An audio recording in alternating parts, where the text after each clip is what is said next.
बीडमध्ये press conference आहे, त्यामध्ये त्यांनी महत्त्वाचे खुलासे केले आहेत। संतोष देशमुखांना टॉर्चर करून मारण्यात आलं, शवविच्छेदन अहवालात 56 व्रण समोर आलेले आहेत। आणि त्या दुसरीकडे जे गाणं वाजवलं जाते आरोपीच्या समोर दाखवून की बाप तो बाप रहेगा, काय सांगता, वक्त वक्त की बात है।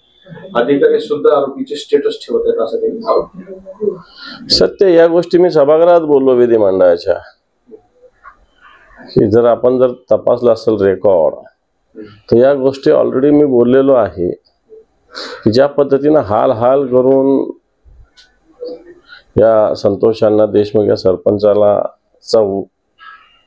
खून करण्यात आला, त्याप्रमाणे आरोपी आणि पोलीस यांचे हॉटेलमधले व्हिडिओ समोर आहे आणि पोलीस स्टेशन समोर नुसतं गाणं नाही वाजवलं तर पोस्टर्स लावले होते, बाप तो बाप रहेगा। एवढी हिंमत गुन्हेगारांची आहे, याचाच अर्थ पोलीस आणि गुन्हेगार मिळालेले आहेत।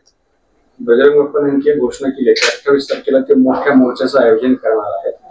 28 तारखेला जर कारवाई नाही झाली तर बजरंग सोनवणे हे 1 तारखेपासून आमरण उपोषणाला बसणार। बिलकुल, त्यांनी भावना, सर्वसामान्य जनतेची भावना व्यक्त केलेली आहे। कारवाई झालीच पाहिजे आणि त्याच्यासाठी सर्व बीड जिल्हा एकवटतोय। दहशतवाद, गुंडागर्दी याच्या विरुद्ध बीड जिल्हा एकवटतोय, कारण बीड जिल्ह्यामध्ये ज्या पद्धतीने दादागिरी होते, दहशतवाद होतो, गुंडागर्दी होते, सर्वसामान्य माणसाचा आवाज दाबला जातो, दिवसा ढवळ्या पिस्तूल घेऊन लोक फिरतात, पोलीस त्यांना संरक्षण देतात, तर याच्या विरुद्ध आवाज बीड जिल्ह्यातील जनतेनं उचललाच पाहिजे आणि तो उचलत असेल तर त्याला जनता मोठ्या प्रमाणावर सहकार्य करेल। बीडमध्ये जवळपास 1222 बंदुकीची शस्त्रास्त्राचे परवाने देण्यात आलेले आहेत आणि त्यामध्ये वाल्मिकी कराडच्या गँगमध्ये दोघांचा समावेश आहे। तो कैलासफड जो आहे त्याने हवेत गोळीबार केला होता, त्याच्यावर गुन्हा दाखल केला। इतक्या मोठ्या प्रमाणात शस्त्रास्त्र परवाने कुणाच्या आशीर्वादात दिले जातात? हे फक्त परवाने धारक 1222 आहे। विदाउट परवाने धारक आणि ज्यांच्याकडे अशा पद्धतीने हत्यार आहे अनेक लोक या बीड जिल्ह्यात आहे।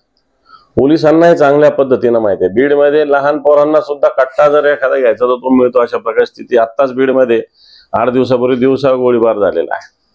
आणि म्हणून बीड जिल्ह्याचा मी सांगतो काय, दहशतवाद आणि गुंडागर्दीचा हैदोस माजलेला आहे। गोपीचंद पडळकर